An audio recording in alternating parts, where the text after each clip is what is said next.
Hi, everybody. This is SAAD.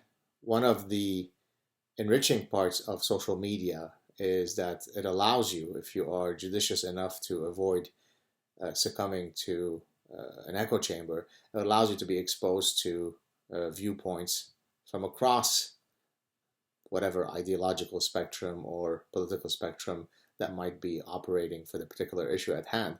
And in my case, I do have followers and people that I follow and friends that do, if you like, assort along the whole spectrum. And so it allows me to uh, view how people who are on perfectly opposing ends of some issue, how they could look at the same stimulus, same event, and arrive at perfectly uh, opposing conclusions regarding the event in question, which of course speaks to a very powerful cognitive bias, the old confirmation bias.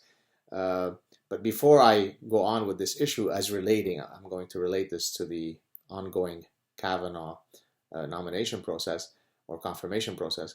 Uh, Many years ago, I had been told of a consulting story whereby two sets of executives were locking horns. One set wanted to launch a new product. The other set did not want to launch a new product. So they decided as a tiebreaker to hold a focus group where some folks would debate the issue. Say, I can't remember, maybe some consumers or prospective consumers, and then the both sets of executives would sit behind the one-way mirror, and then hopefully the contents of the focus group discussion would sway them one way or the other. It would serve as the, if you like, the tiebreaker, the thing that would allow the company to move one way or the other. And of course, in light of the lead up that I've provided you, what do you think happened? The ones who were for the product launch watched the focus group interaction and said, aha, see, we were right all along. And the ones who were against it watched the exact same focus group and said, aha, you see, we were right all along. Now, of course, how could that be? How could you have people who start from the exactly opposing position watch the same stimulus and then arrive with a stronger defense of their original positions? Well, of course, it's because they selectively only look at information that supports their position and they ignore or distort or nullify or uh, put into question information that does not support their uh, a priori position.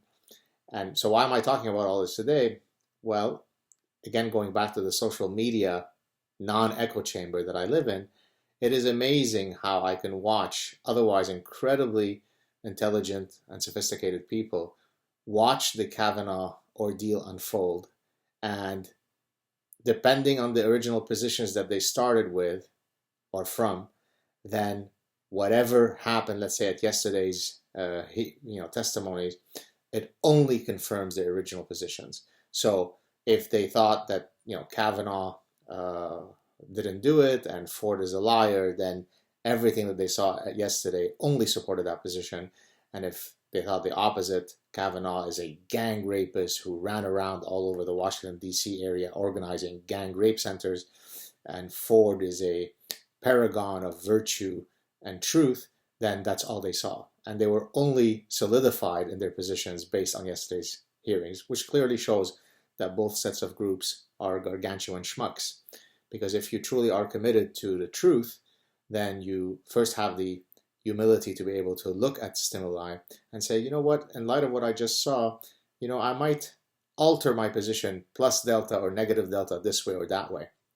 But many of my, quote, sophisticated colleagues simply doubled down in ways that only demonstrates that the fact that you might be intelligent does not imply that you won't be fatally wounded by the dreadful ostrich parasitic syndrome. Have a good weekend, everybody. Talk to you soon. Cheers.